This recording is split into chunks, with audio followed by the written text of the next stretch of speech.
Okay, so the first step for sure, we are going to create a brand new project, and then we are going to pick the devices from the Proteus library. So the first device is the 77 common cathode. It is the LED display. And then the second one, this one is the JK flip-flop. And then the third device is the logic AND gate. And then the next one is the BCD to 77 decoder. And then next one is the logic probe. Last one is the logic state. So we will first locate 3 JK flip-flop at the center of the layout, and then we will put the logic state and then connect it to the input terminal of the first JK flip-flop. After that, we will find the declock from the generator list, and then we will connect the declock to the clock terminal for each JK flip-flop. And then next, we will put 3 logic probe, and then connect the logic probe to each of the output of the JK flip-flop.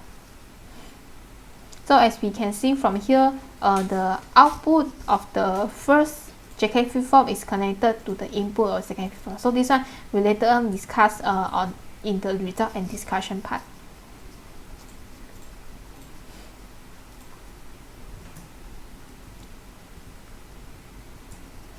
And then we will put the logic AND gate.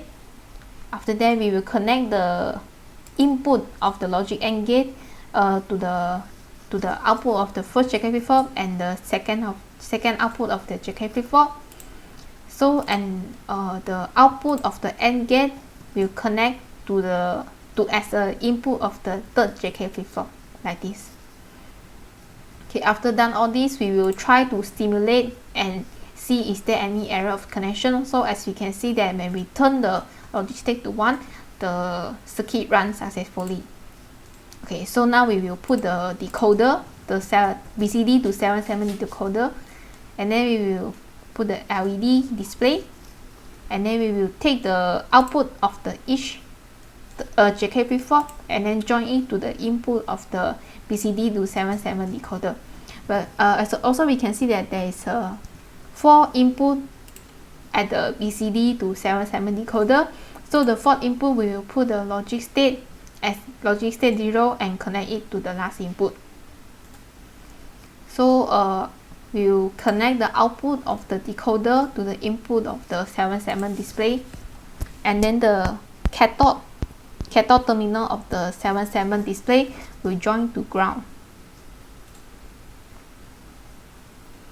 Okay, so next we will again try to run the circuit, and then we can see that the binary is changing, and then the LED display is displaying the number counting up. So lastly, we will put the oscilloscope, which we can find from the instrument list, and then again we will take the output of each JK flip-flop and then join it to the input of the oscilloscope. But the first terminal of the oscilloscope is connected to the clock pulse. Okay, after done the connection, we will run, and then the digital oscilloscope window will pop up, and then we will adjust the skew for each channel to around 2 millivolt to 2.3 millivolt, and the horizontal skew will adjust at the skew of 0.5 millisecond. So as we can see that when the LED display is counting, the clock pulse is changing also.